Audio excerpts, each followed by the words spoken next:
So Crafton CEO defense failed and the judges humiliated him. So I heard about the Subnautica thing. I'm like, it was kind of a little bit crazy to kind of hear what actually happened with Subnautica 2. Because I heard Subnautica 2 wasn't really the greatest when it came out, but apparently there was so much drama happening behind the scenes. I think that like what they fired the CEO and I think the co-CEO or something like that. And then like there was a whole legal case between them specifically and all this other shit. So yeah. No, the Penguin one. Yeah, Penguin Administrator. Yeah, I forgot about that. The CEO wanted to get out of paying $250 million to the developers of Subnautica 2, so he asked ChatGPT for a plan, and according to the court ruling, over the next month, Krafton followed most of ChatGPT's recommendations. So, how good is ChatGPT in a situation like this, and can it save you a quarter of a Oh yeah, I forgot about that. The dude asked ChatGPT, "What can I do in order for me not to pay this person?" $1 billion? Judging by the 92 pages of what I will describe as legal smackdown that Krafton just received, really not well. Even Krafton admits that now, announcing to IGN that Subnautica 2 will launch in May. That was announced one day after the verdict. This whole trial is absolutely absurd. It's also not quite done yet, so there could be even more chaos. First, a reminder of our characters and the story so far. So, the PUBG publisher Krafton acquired Unknown Worlds, the developer of Subnautica, in 2021. Subnautica was a good indie 2021? game. It made a load of money. Dude, this is probably such a nightmare for them specifically.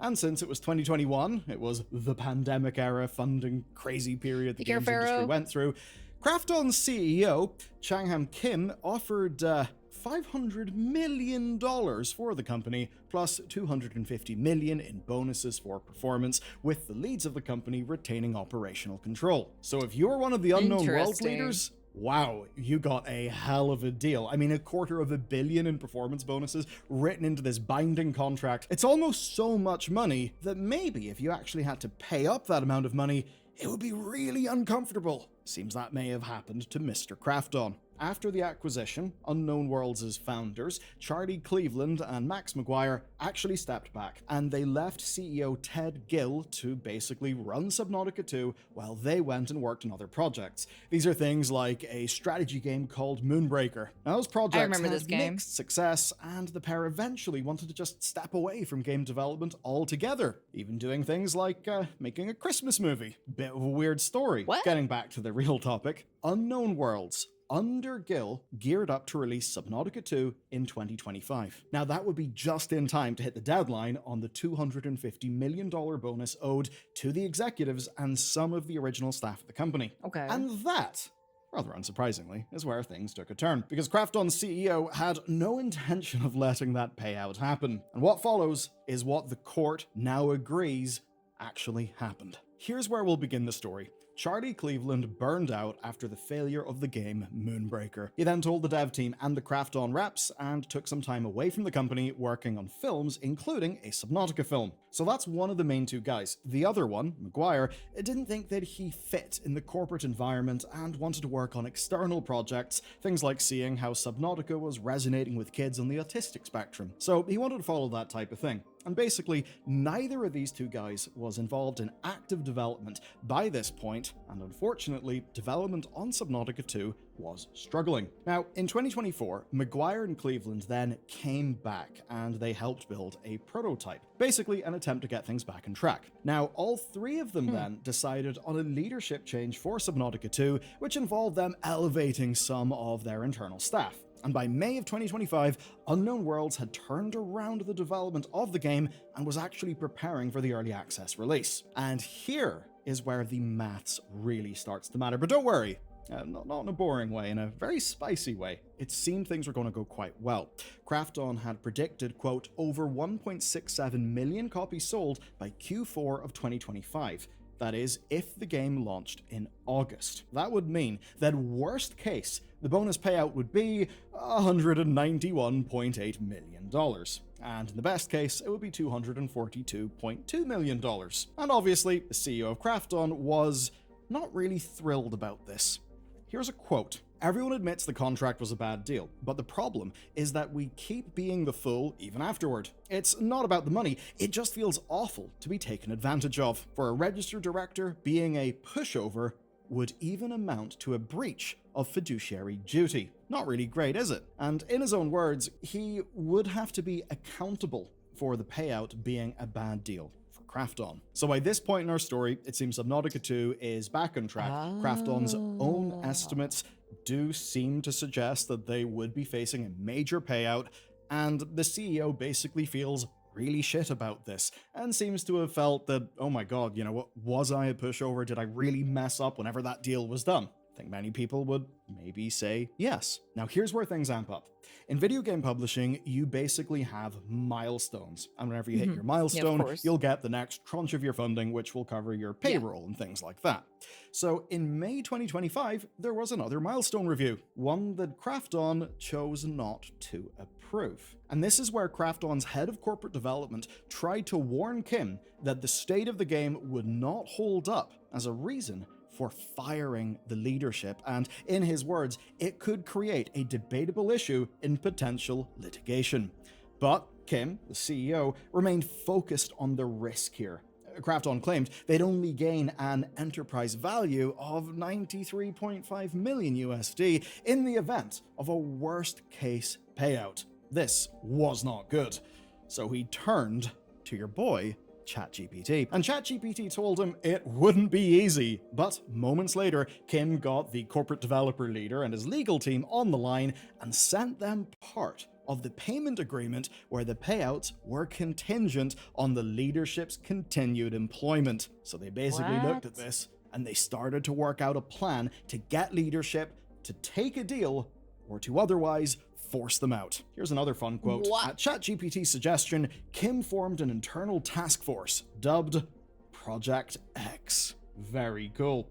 So, the plan was literally designed by ChatGPT, and Krafton followed it. And it's the enacting of this plan that basically made all of this stuff go public, and that's what led to our coverage. Krafton's spokesman stated the decision was based solely on a commitment to quality and to delivering best possible experience for players, and affirmed it was not influenced by any contractual or financial consideration.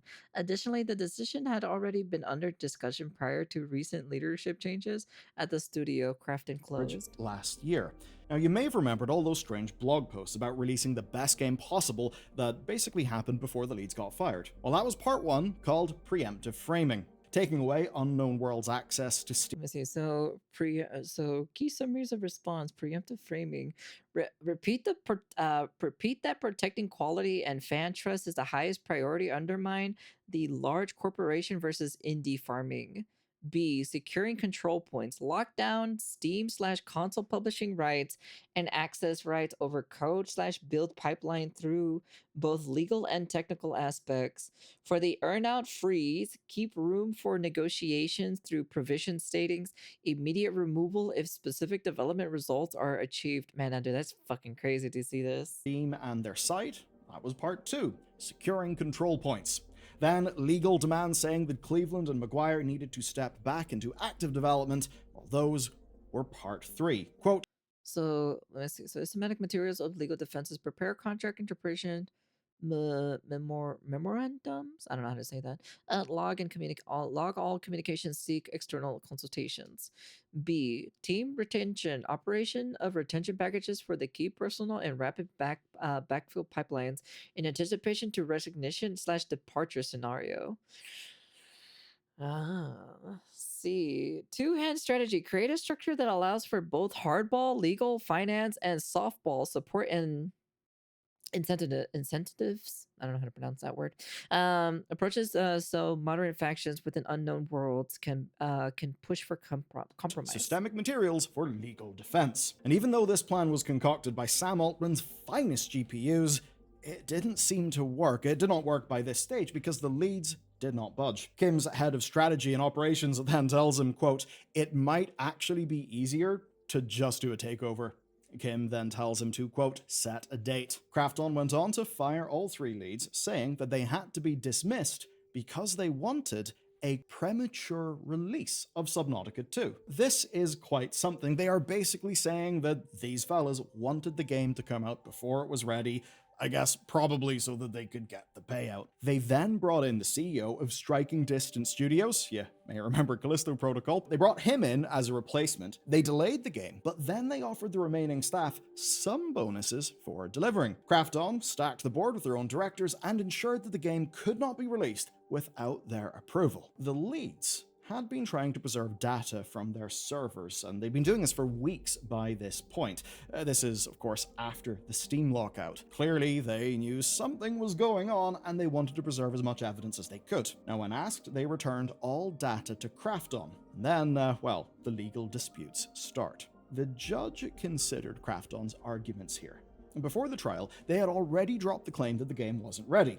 Instead, it became about Cleveland and McGuire's engaging in dishonesty, them abandoning their posts and stealing data after the firing. These arguments did not go well. The court had no patience for either of them. It saw multiple instances of Cleveland and McGuire's new positions being discussed or internally monitored, with no attempt to stop them. And meanwhile, the downloads of data didn't actually show any dishonesty. They just showed worry. And they can't be used after the fact to justify the firings. You know, you can't really be fired for something that you did in the future. At least I don't think we have that technology. And then there's the inconvenient thing of the emails. There are emails from Kim himself explaining that he wants to fire the leads so he doesn't have to pay out the $250 million. In the court's own words, here they are. Facing a 9-figure liability, Krafton went searching for a pretext. That is damning. And with that, Vice Chancellor Lori W. Will of the Delaware Chancery Court hands down a verdict. And it's not good for our boys at Krafton. Gill is to be immediately restated as CEO as he wished. He has, quote, full operational authority over the company. Another quote, he was, by all accounts, a highly effective executive in the view of the court. So good result for him. Cleveland and McGuire don't actually get to come back to their previous roles because they were, quote, peripheral to the development of Subnautica 2. And the court can't force Krafton to rehire them, but what they can do is they can give Gill the authority to do so. More than that, though, the bonus period is now extended to September 15th, 2026, with an option for a 6-month extension. And Gill gets to supersede the board.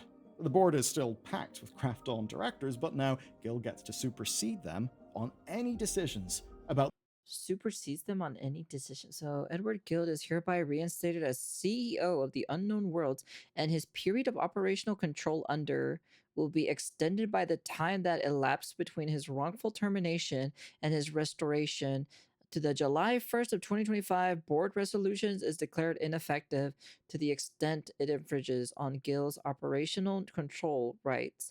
Krafton is enjoined from impeding Gill's authority over the early access launch of Subnautica 2 and must immediately restore his access to the Steam platform. Oh. launching Subnautica 2 whenever he thinks it is ready. He even gets back control of the game's Steam page. That's cool. Quite the result. But you may be wondering, well, what about Subnautica 2? And what about the people who have been, turning up to work and working in the game as all of this bullshit has went down? So the devs have been working at Subnautica 2 through all of this. They've been showing off devlogs and story beats in the month since the firings happened. And the people who've stayed have done the best job that they can, while all of this legal tug-of-war stuff has just been playing out around them. But the judge's ruling actually makes the damages quite clear here. I'm going to quote directly, "Key staff members have quit, and the early access release of Subnautica 2 has been put in jeopardy." Now, these are people who had nothing to do with a contract dispute, nothing to do with Project X, and, they are kind of the ones paying the price for it. At the very least, on a day-to-day basis. No one wants to have all of that chaos hanging over their work. But unfortunately for them, it's not over. Just one day after the verdict, Steve Paputstis, I really can't do his name, sorry Steve, but he sent an internal memo to the team announcing that Subnautica 2 would launch in early access in May. Steve was the executive that Krafton installed after the firings, and under the judge's order, well, he was no longer legally CEO. Krafton then confirmed the date to multiple outlets. Gil was not consulted, though, and now, according to GameFile, Gil's lawyers have asked the court to consider contempt, saying that Krafton announced the launch without his knowledge or authority, robbing him of control over the marketing and release strategy that the court had just restored to him. And the rushed 2-month window, of course, might damage marketing opportunities and with them damage the bonus payout that the second trial will be measuring. Yeah, there's a second one. Krafton's defense? Well, they say the memo was simply, quote, celebrating an earlier milestone review. In a separate filing, Krafton's lawyers have asked the court to determine when the ruling actually goes into effect.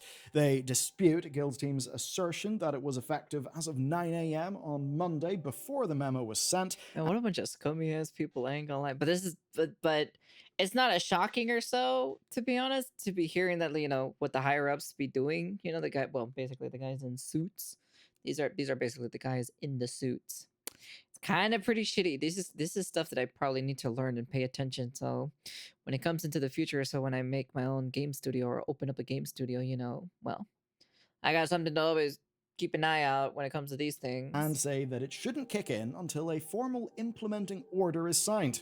Meanwhile, Krafton told Kotaku that they respectfully disagree with today's ruling and are evaluating their options. The second part of this trial is still to come, and that's where the judge will determine if Krafton's actions wrongfully impaired the earnout and whether any resulting money damages are owed. Oh, so shit. effectively, if Subnautica's eventual launch does not meet the internal projections, well, then the leadership and any devs entitled to bonuses could end up getting compensation as well. So, let's sum up what Krafton wanted out of all of this and what they're getting. They wanted to make all the money from the Subnautica 2 launch, but they did not want to pay out an extravagant bonus to the team at the studio. Dude, that's such a shitty ass thing. Oh my god, dude. They just don't want it. They just wanted like free work or so and did not want to pay jack shit for it, dude. That's just crazy. The thing is, chat, Subnautica is a golden goose, and those mothers lovers is a suit fuck themselves badly with the moves like Now, that. well, they may have damaged their own game, damaged their own launch, and they may still have to pay out an extravagant bonus plus damages, and they could be facing contempt on top of all of it. Damn, dude.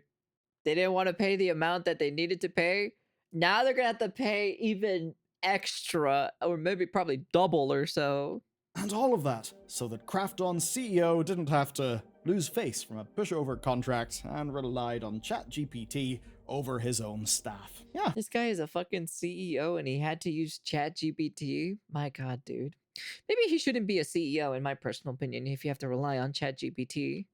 Quality result, and as for you and me, oh, we got a damn entertaining story out of it. Like, I can't lie, this one is just so weird and wacky that, yeah, honestly, it is just funny.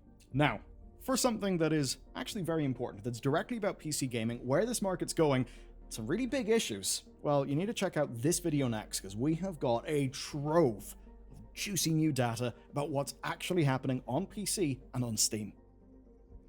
That's crazy, though. Yeah, the Bungie make or break kind of type of thing. The last hope. Yeah.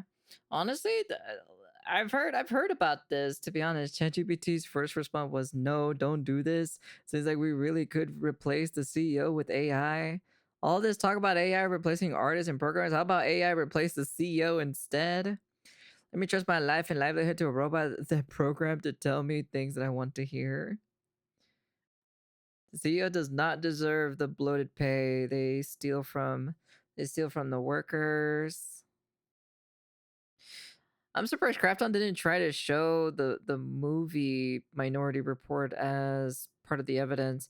Your Honor, they were going to try to cheat us in the future, so we had to fire them. Damn, dude, that's crazy though. Oh well, that was, yeah. So I've heard a little bit about this. I kind of like, I didn't really hear that there was like some kind of like court case behind the scenes in general with the whole Subnautica thing. I know there was like I think I vaguely know about some drama, but I didn't know there was like there's like a whole thing, a whole court thing that was happening. I don't know. It's been a while since I remember this whole debacle that was happening back then. I'd be curious to see for the court, at least court number two, to see if it'll go into the favors of the other guys instead of Krafton. Hmm.